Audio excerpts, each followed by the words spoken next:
이번 주간에는 저와 또 여러분들도 이렇게 요한복음 17장에 대해서 묵상했던 시간을 가졌을 것입니다. 근데 어떤 목사님이 요한복음 이제 17장을 두고 이렇게 말했던 걸 기억납니다. 요한복음 이제 이렇게 특별히 성경을 이제 구약의 성막에 비유한다면 요한복음 14장부터 13장부터 17장까지 예수님께서 십자가 사건 바로 전에 제자들과 마지막에 함께 하셨던 시간들이 마치 성막의 지성소에 있는 시간과 같다라고 하면은 17장은 그중에서 17장은 지성소의 하이라이트가 된 언약궤 위 그 시인소에서 하나님께서 말씀하시는 것과 같다라고 그렇게 얘기하는 거예요. 그러니까 이제 이런 게 좀 맞다라고 생각하게 됩니다. 그만큼 17장은 예수님 아니 성경에서의 말씀의 핵심이라고 말할 수 있을 것입니다. 근데 이제 여러분들 묵상했지만 17장은 다른 것이 아니라 기도문입니다. 예수님께서 하나님 아버지께 기도하시는 내용이죠. 근데 생각해 보십시오. 하나님께서 지금 십자가 사건을 앞두고 지금 제자들과 잠시 후면 지금 떠나야 되고 그 십자가의 고난 가운데 들어가야 되는 이 가장 절체절명의 순간에 예수님이 다른 것보다도 뭐 하셨습니까? 기도하였습니다. 왜 그러셨을까요? 뭐 다른 거 우리가 마지막 순간이라면 뭐 할까? 뭐 여러 가지 생각이 들겠지만 예수님은 무엇보다 기도하셨다라고 하는 것은 기도가 어떤 것보다도 능력이 있기 때문이겠죠. 특히 십자가를 감당해야 될 예수님이 자신을 위해서도 기도하시고 더불어서 남겨진 제자들과 또한 지금의 우리 교회들까지도 향하여서 좀 기도하는 내용이 이 17장에 남겨져 있다라고 하는 것을 두고 보면은 참 큰 은혜가 됩니다. 여러분들 잘 아시는 찬양이 있죠. 당신이 지쳐서 기도할 수 없고 눈물이 빗물처럼 흘러내릴 때 주님은 우리 연약함을 아시고 사랑으로 인도하시네. 당신이 외로이 홀로 남았을 때 당신은 누구에게 위로를 얻나? 주님은 아시네. 당신의 마음을 그대 홀로 잊지 못함을. 다 같이 해볼까요? 누군가 널 위하여 누군가 기도하네. 내가 홀로 외로워서 마음이 무너질 때 마음이 무너진 누군가 널 위해 누군가 널 위해 기도하네. 아멘. 아멘. 누군가 여러분들 위해서 기도하고 있습니다. 저도 여러분들 위해서 기도하고 또 우리 여러분들 위해서 우리 사랑하는 교회 우리 권사님들 또 집사님 또 목장 리더들 또 많은 분들이 여러분을 위해서 기도하고 계신다는 걸 꼭 기억해 주시기 바랍니다. 그러나 또 우리가 잊지 말아야 될 것은 우리 주님이 여러분들을 위해서 기도하고 있다라고 하는 것이고 기도하셨고 기도하고 있다라는 사실입니다. 주님은 우리의 연약함을 아시고 우리가 누구에게 위로를 얻습니까? 주님이 우리를 아시고 우리가 함께 기도하고 우리를 사랑으로 인도해 주실 주님이신 줄 믿습니다. 특별히 지금 이 코로나로 힘든 일 가운데 있을 때 누군가 나를 위해서 기도하고 있음을 기억하셔서 힘내시는 여러분들 될 수 있기를 소망합니다. 그리고 뿐만 아니라 여러분들도 누군가를 위해서 기도하셔야 합니다. 지금 코로나로 말미암아 많은 사람들이 고통 가운데 있고 또 의료진들을 비롯한 많은 사람들이 사투를 벌이고 있죠. 정말 눈물겨운 싸움을 하고 있는데 우리는 무엇을 해야 할까요? 무엇보다 기도해야 하겠습니다. 기도하는 것이 직접 애쓰는 것만큼 소중한 일이라는 사실 우리가 알아야 하겠습니다. 기도하십시오. 하나님께서 이 대한민국에 또 특별히 대구와 경북을 지켜달라고 힘주시도록 기도하는 우리가 될 수 있기를 소망합니다. 어떤 것보다도 기도가 능력이 됨을 기억하는 저와 여러분들 될 수 있기를 소망합니다. 주님께서 그런 마음으로 17장 이제 마지막 순간에 이렇게 기도를 하고 계시는데요.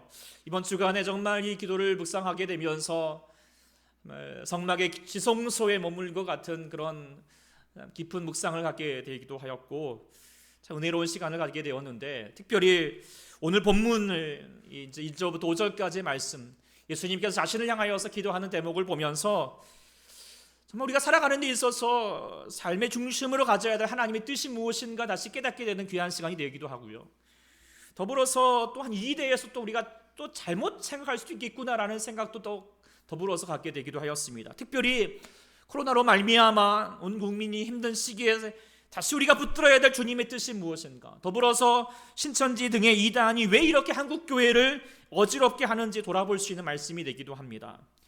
오늘 본문을 통하여서 우리 같이 묵상하여서 오늘 이 주님의 기도가 저와 여러분들에게 위로와 힘이 되고 또 우리 가운데 진리의 말씀이 될 수 있기를 소망합니다.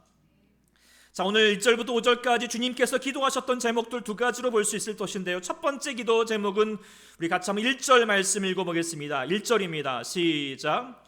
예수께서 이 말씀을 하시고 눈을 들어 하늘을 우러러 이르시되 아버지여 때가 이르렀사오니 아들을 영화롭게 하사 아들로 아버지를 영화롭게 하게 하옵소서.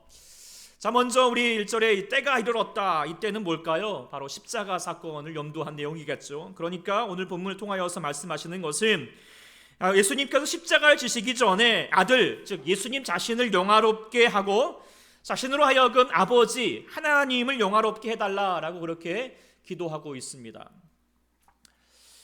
잘 아시는 것처럼 기독교 신앙의 핵심이 된 웨스트민스터 소요리 문답의 제1번 첫 번째가 어떤 질문이죠? 사람의 제일 되는 목적이 무엇입니까? 라고 질문하죠.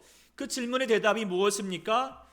제일 되는 목적은 하나님을 영화롭게 하는 것과 영원토록 그를 즐거워하는 것이다 라고 그렇게 분명히 얘기하고 있습니다. 자, 이 내용을 보면은 예수님이 지금 기도하는 제목과 우리가 먼저 가장 추구해야 될 삶의 목적이 부합되고 있지요. 그럼 우리가 그렇게 기도해야 될 것 아니겠습니까? 그렇다면 여기서 질문하게 됩니다. 그러면 무엇이 하나님을 영화롭게 하는 것일까? 어떻게 우리가 하나님을 영화롭게 할 수 있을까요? 흔히들 이런 질문을 받게 되고 또 대답을 하게 되면 흔히들 이런 생각을 하게 될 것입니다. 우리가 시상식이죠. 스포츠 선수나 어떤 배우나 아니면 뭐 가수 등이 상을 받으면서 수상 소감을 말하는 거죠. 이 모든 것 하나님께 영광 올려드립니다 라고 그렇게 말하는 것, 이것이 하나님을 영광스럽게 생각하는 거라 우리는 또 많이 생각하게 됩니다. 그래서 우리가 열심히 공부하고 노력하는 것도 이런 이유이기 때문일 거라고 생각하게도 되고, 세상에서 그래서 우리가 기어코 성공하여서 칭찬받는 자리에 박수 잡는 자리에서 서게 되면 이런 소감을 나도 남기고 싶다라고 하는 귀한 마음을 갖고 있고, 또 내가 아니면 어떻게 해요? 내 자녀들이라도 그렇게 했으면 좋겠다라고 하는 그런 마음을 갖고 계시라고 생각합니다. 정말 귀하고 귀한 마음입니다. 그런데 오늘 본문을 보면은 하나님께서 원하시는 영광은 사뭇 지금 앞서 말하는 것과 다르다라는 것을 생각하게 됩니다.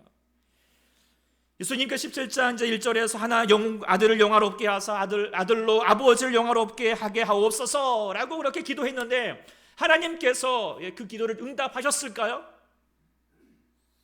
응답하셨을까요? 안 하셨을까요? 응답하셨습니다. 그런데 바로 뒤에 응답하신 내용을 보면 무엇입니까? 십자가 사건이죠. 십자가 사건은 인간적인 측면에서 보면 영화롭게 하는 것과는 전혀 거리가 먼 것 같습니다. 자신을 죽이려고 하는 저 악한 자들의 모함에 빠져가지고 힘 한번 제대로 쓰지 못하고 도살장에 끌려가는 어린 양처럼 끌려가셔서 채찍질을 당하시고 온갖 조롱과 수모를 겪으셨습니다. 그리고 처절한 죽음을 당하셨습니다. 이게 무슨 영광이 되겠습니까? 우리가 생각하는 영광과 전혀 반대입니다. 박수받고 칭찬받는 자리가 아니라 조롱과 멸시를 받는 자리입니다. 그렇다면 예수님께서 자신을 통하여서 아들로 아버지를 영화롭게 해주십시오, 나도 영화롭게 해주십시오 라고 기도하셨건만 주님은 철저히, 우리 하나님은 철저히 그 기도를 외면하셨던 것일까요? 아니라는 것입니다. 하나님은 철저히 예수님의 기도에 응답하셨고, 또한 예수님도 십자가의 사건을 염두하고 하나님께 그렇게 기도하고 있는 거죠. 그렇다면 영광이라고 하는 것이 우리가 생각하는 것과 다르다는 것을 우리가 생각하게 됩니다. 영광이 무엇일까요? 영화롭게 된다는 것이 무엇일까요? 그것은 먼저 우리가 기억할 것은, 그 영광이라고 하는 것은 내가 드러나는 것이 아니라 영광의 본체이신 하나님이 드러나는 것입니다. 그런 의미에서 예수님께서 때가 이르렀사오니 아들을 영화롭게 해달라고 하는 것은 예수님께서 십자가의 고난의 현장에서도 하나님의 영화로운 모습을 드러나게 해달라고 하는 것이죠. 즉 십자가를 자신의 모습이 아니라 인간의 아들의 모습이 아니라 하나님의 아들로서의 모습을 잘 감당하게 해달라고 하는 의미인 것입니다. 왜냐하면 예수님도 인간이시죠. 우리처럼 손끝에 바들만 찍혀도 정말 아픔을 느끼실 수밖에 없는 분이십니다. 그런 예수님이 살에 베이시고 찢기시고 못에 박히는 말할 수 없는 고통을 감당해야 할 때 예수님도 그 고통을 외면하고 싶고 포기하고 싶은 마음이 들지 않겠습니까? 제자들이 다 자신을 배반하고 떠나가고 있을 때 수많은 사람들이 멸시천대하면서 예수님을 조롱하고 침을 뱉고 말하기를 남은 구원한다고 말하면서 너 자신은 구원하지 못하고 있느냐, 네가 할 수 있으면 십자가에 내려와 봐라 라고 그렇게 비웃을 때 예수님도 성질 없겠습니까? 하늘의 천군과 천사를 동원하여서 원수를 진멸하고 당장 십자가에 내려올 수도 있었을 것입니다. 그런 유혹이 들지 않겠습니까? 그럼에도 불구하고 예수님이 기도한 건 뭐겠습니까? 그래도 주님 그 십자가에서 끝까지 이 예수님의 십자가의 고난과 고통 속에도 하나님의 영광, 그 하나님의 속성을 드러나게 해달라는 것입니다. 하나님의 속성이 뭐죠? 무엇보다도 사랑이지 않습니까? 사랑입니다. 끝까지 오래 참으시고 온유하시고 자랑하지 아니하며 거만하지 아니하며 무례히 행치 아니하며 자기 유익을 구하지 아니하며 성내지 아니하며 악한 것을 생각하지 아니하고 끝까지 용서하시고 사랑하시는 것입니다. 이것이 하나님을 영화롭게 하는 것이죠. 이것이 저와 여러분들에게 또한 받기를 원하시는 하나님의 영광인 줄 믿습니다. 단지 높음의 자리에서 성공의 정점에서만이 아닌 가장 고난과 고통의 순간에도 하나님의 마음과 하나님의 사랑, 하나님의 그 영광을 나타낼 수 있는 자가 이루어가는 것, 그것이 하나님께서 우리에게 원하시는 영광이라는 것을 다시 우리가 기억하는 저희가 되기를 원합니다. 그런데 그것이 우리의 힘과 우리의 능력으로 감당할 수 없기에, 하나님의 도우심 없이는 감당할 수 없기에 예수님도 기도하셨고 저희들도 기도해야 한다라고 하는 사실입니다. 진정하게 우리 하나님의 영광을 드러냈던 믿음의 선배들이 많이 있는데 그 중에서도 대표적인 사람이라면 주기철 목사님일 것입니다. 일제의 신사참배를 거부하였다는 이유만으로 말할 수 없는 고문을 차디찬 감옥에서 갇혀 지내야 했습니다. 그 중에서도 가장 잔인했던 것은 가족을 불러다가 그 앞에서, 가족들 앞에서 공중에다가 매달아 놓고 그냥 매질을 그네처럼 왔다 갔다 하게 하면서 치는 것입니다. 그런 모습을 보고 있는 우리 가족들, 특별히 어머니, 주목사님의 어머니는 그 자리에서 기절하셨고, 사모님은 고난이 시작되면서부터 오 주님 그렇게 신음소리를 내면서 기도만 하셨다고 합니다. 그런데 어떤 기도였을까요? 여러분들 같으면 그 상황이라면 우리가 어떻게 기도해야 할 것 같습니까? 하나님, 나 같으면 그렇게 기도할 것 같아요. 하나님, 저 하늘의 권세를 하나님 허락하셔서 저 매질하고 있는 일본 놈의 저 다리를 꺾어주시던가, 아니면 베드로처럼 감옥을 유일하게 빠져나올 수 있는 그런 능력을 허락해 주시기를 그렇게 기도해야 하지 않을까요? 그런데도요, 사모님은 마지막에 면회한 순간에도 다음과 같이 말씀하셨다고 합니다. 당신은 꼭 승리하셔야 합니다. 절대 살아서는 이 문 밖을 나올 수 없습니다. 끝까지 하나님을 영화롭게 하라는 의미입니다. 주기철 목사님도 마찬가지였습니다. 그의 마지막 설교 오종목의 기도회도 이렇게 기도하셨습니다. 장기간의 고난을 견디게 하여 주시옵소서. 단번에 겪는 고난은 이겨내기 쉬우나 장기간의 고난은 참기가 힘이 듭니다. 칼로 베고 불로 지는 고문이라도 한두 번에 죽어진다면 그래도 이길 수 있으나 한 달, 두 달, 1년, 10년 계속되는 고난은 견디기가 어렵습니다. 하물며 저처럼 연약한 약졸이 어떻게 장기간의 고난을 견디어 배기겠습니까? 다만 주님께 의지할 뿐입니다. 이 기도 덕분이겠지요. 주기철 목사님은 끝까지 온몸을 던져서 하나님을 영화롭게 하셨습니다. 사랑하는 초대 성도 여러분들도 여러분의 삶을 통하여서 하나님을 영화롭게 하시기를 소망합니다. 아멘. 네. 높음의 자리에서 우리가 하나님의 영광을 드러내자라고 말하면 쉽게 하지만, 때로는 고난의 자리에서 영광을 드러내자라고 말하면 아멘 하기가 쉽지 않습니다. 그러나 고난의 자리에서 감당할 수 있을 때 진정으로 하나님의 영광을 드러낼 수 있다라고 하는 것이죠. 사실 어쩌면 지금 코로나로 말미암아 고통받고 있는 이때가 하나님의 영광을 드러내는 기회가 될 수 있다라고 또한 생각하게 됩니다. 힘들수록 어려울수록 더더욱 우리가 인내하고 겸손하고 섬기고 돕는 하나님의 성품을 나타내고 드러날 때라는 것이지요. 무엇보다도 저 고통 가운데 있는 자들을 향하여서 눈물로 기도하는 것이어야 하겠습니다. 또한 함께 예배하지 못하고 있는 이 안타까운 처지에서라도 어쩌면 진정으로 하나님께 영광 돌릴 수 있는 기회라고 생각하게 됩니다.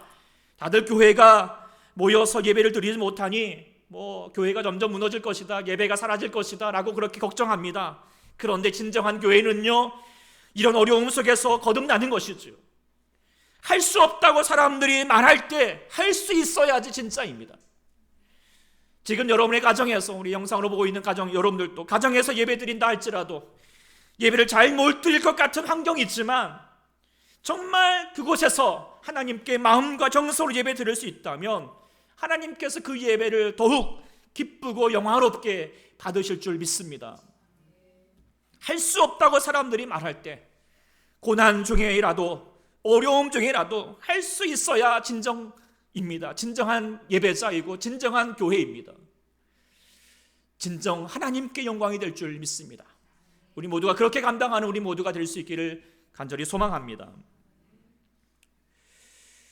두 번째로 기도하였던 것은 무엇입니까?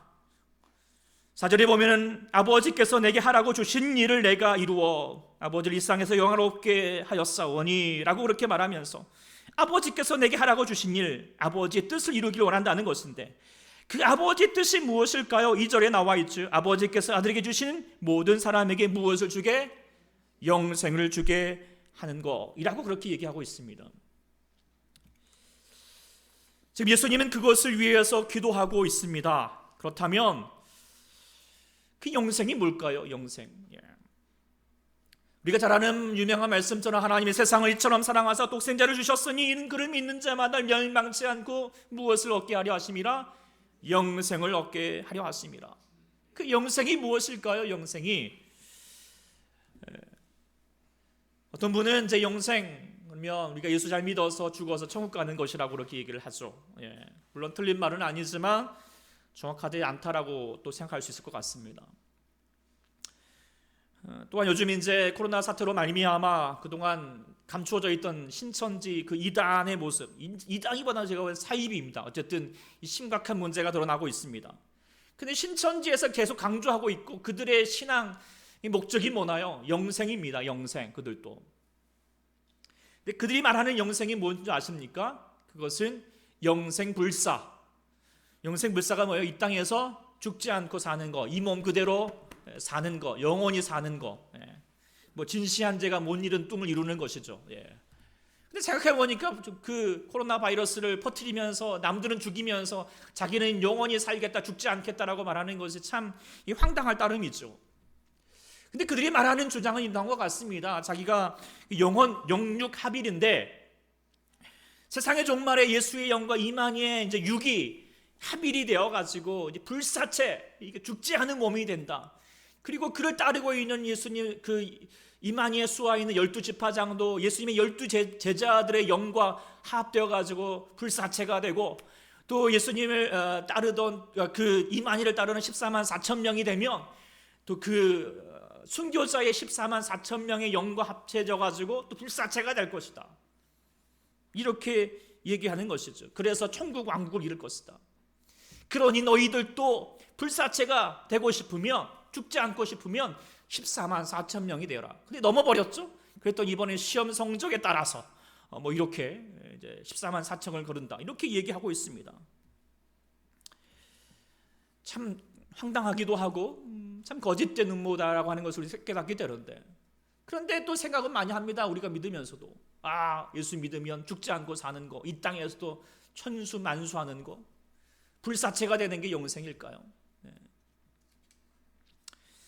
그렇지 않습니다. 오늘 본문은 영생이 무엇인지 분명하게 말씀하셨죠. 우리 3절 말씀 다시 한번 읽어보겠습니다. 시작. 영생은 곧 유일하신 참 하나님과 그가 보내신 자 예수 그리스도를 아는 것이니라. 자, 오늘 본문을 이렇게 보면서 어떤 생각이 드십니까? 영생, 영원히 사는 것인데 이게 전혀 다른, 우리가 생각하는 어떤 개념과 전혀 다른 뉘앙스의 말씀을 하고 계십니다.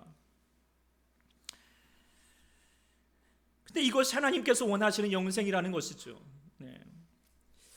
그렇다면 우리가 이 말씀을 한번 좀 묵상해 볼 필요가 있겠습니다. 먼저 이 말씀을 알면 왜 예수님께서, 하나님께서 영생을 주시고자 하는가? 그것은 사람이 죽기 때문이죠. 그런데 사람이 왜 죽습니까? 죄 때문입니다. 그러면 죄는 무엇이죠? 하나님을 떠나서 자신이 하나님같이 되려는 것이죠.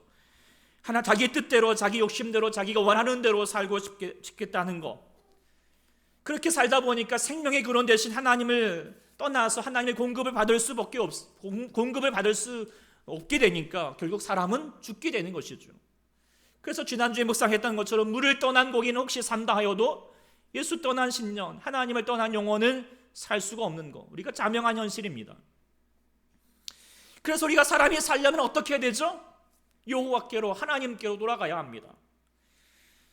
그런데 이 돌아가야 되는데 오늘 본문은 뭐라고 하나님 말씀하셨느냐? 하나님을 아는 것이라고 얘기를 했어요. 하나님을 아는 것이다. 이 단어가 우리가 다시 한번 눈여겨봐야 되는데, 이 단어는 헬라어로 키노스코신이라고 단어입니다. 가정법 현재 시제인데요, 현재 시제로서 지속적인 행위가 동반되는 단어입니다. 즉 배워서 지식적인 아는 것이 아니라 지식적으로 아는 것이 아니라 계속하여서 사귐을 통하여서 지속적인 알미라고 하는 것을 이야기하고 있는 것입니다. 관계적인 알미죠.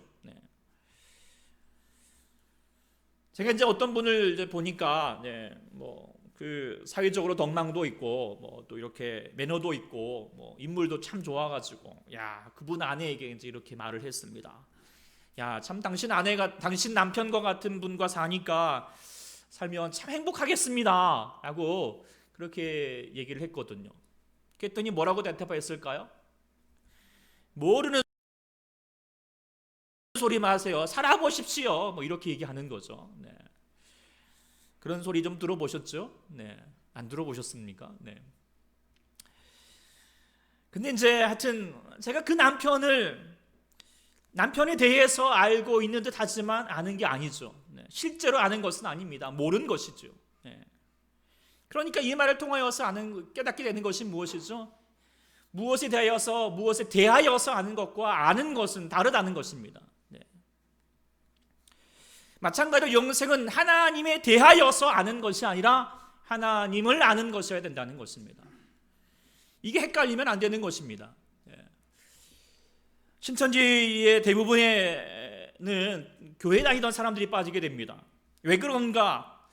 어제 이제 문자로 미리 영상 보시라고 드리기도 했는데, 또 주중에 또 말씀을 통하여서 나누기도 했는데, 이제 처음에 가게 되면 그 말씀에 대해서 배우는데 성경 공부한다고 배우는 것 중에 하나가 핵심이 뭐냐면 비유풀이입니다.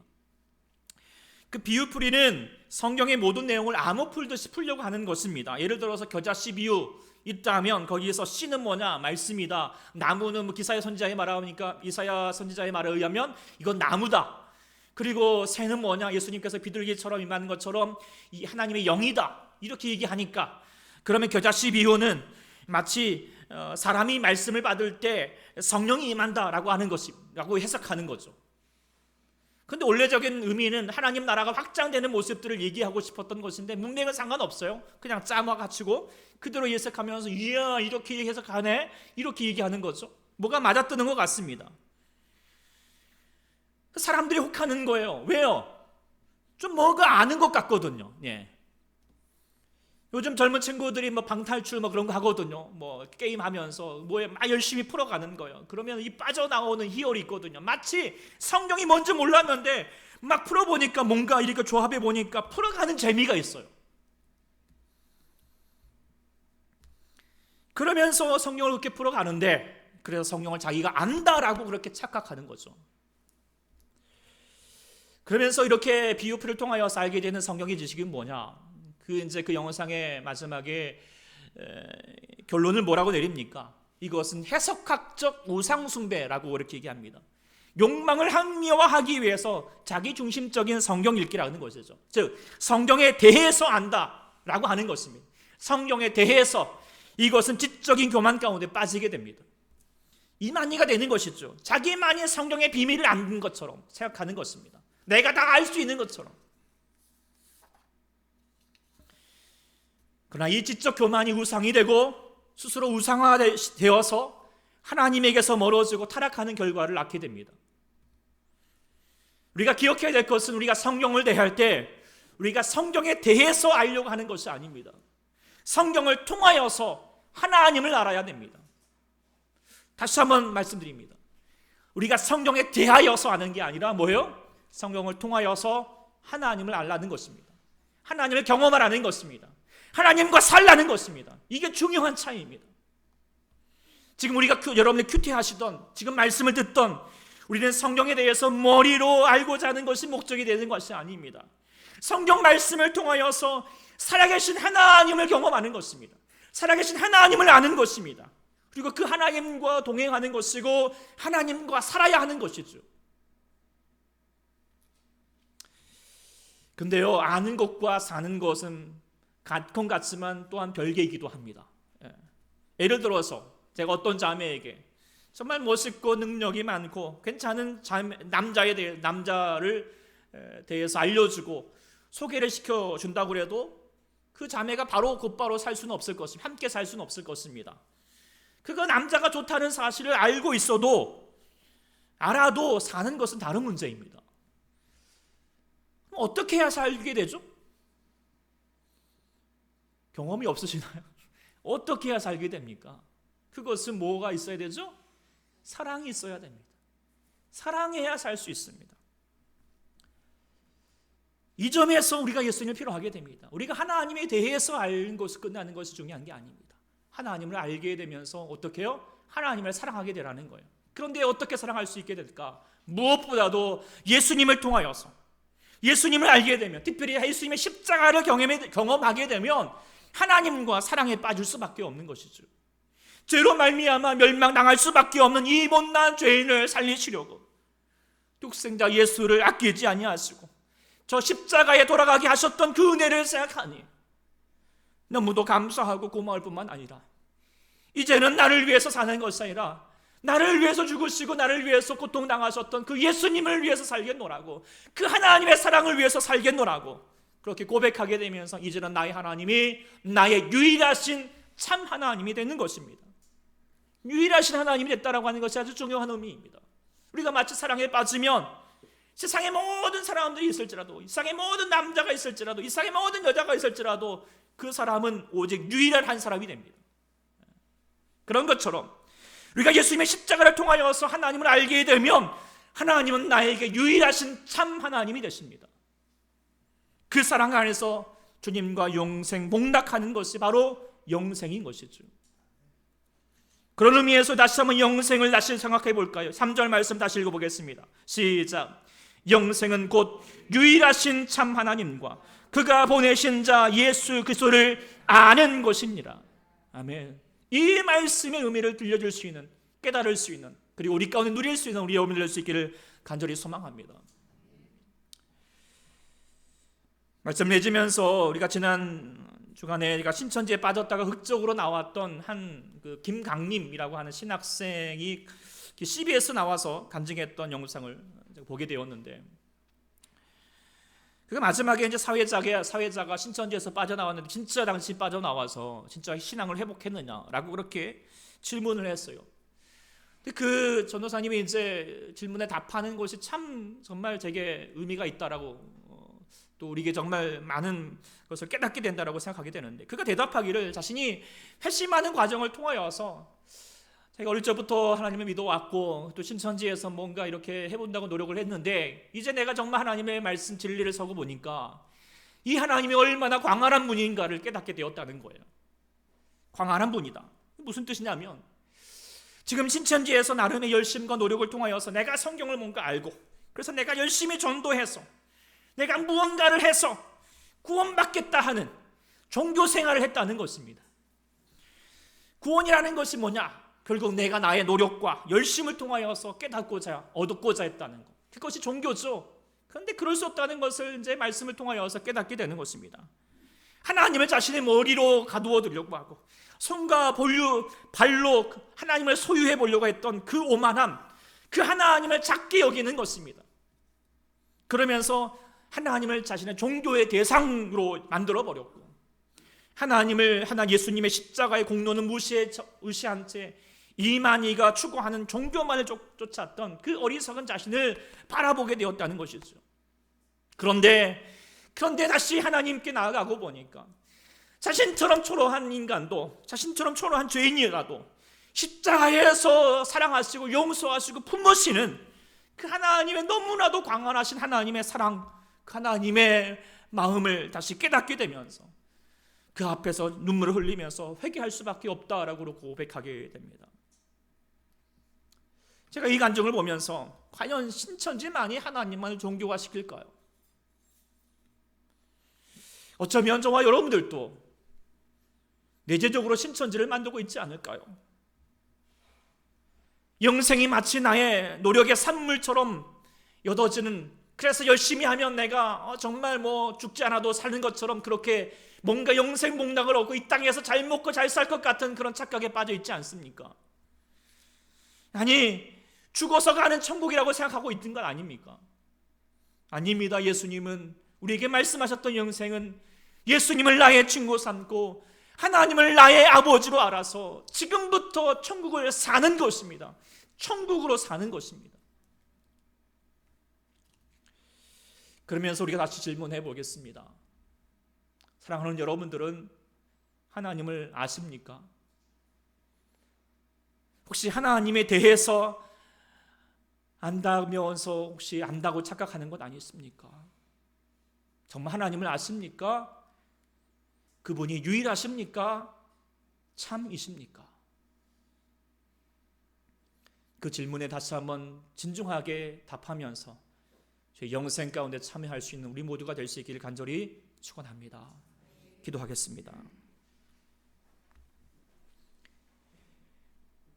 주 하나님, 우리 주님은 십자가를 앞두고 우리를 위해서 기도하셨습니다. 누군가 나를 위해서, 또 주님도 나를 위해서 기도하고 있음을 알게 하시고 나도 누군가를 위해서, 주님을 위해서 기도하는 자가 되게 하여 주시옵소서. 우리 주님은 하늘 영광을 버리고 이 땅에 낮고 낮은 곳에 오셔서 또한 십자가 위에서 하나님의 영광을 드러내셨는데, 지금 우리도 이 어렵고 힘든 현실 속에서 주님의 영광으로 주님을 영화롭게 하는 삶으로 살게 하여 주시옵소서. 주님은 십자가로 하나님의 그 광대한 사랑을 알게 하셨건만 나는 십자가를 저버리고 종교 생활하는 나의 신천지를 만들고 있는 것은 아닌지 다시 깨닫게 됩니다. 오직 예수님을 나의 친구 삼으사 하나님을 나의 아버지로 알아 지금 여기에서 천국의 삶을 사는 영생하는 우리 모두 되게 하여 주시옵소서. 예수님의 이름으로 기도드립니다. 아멘.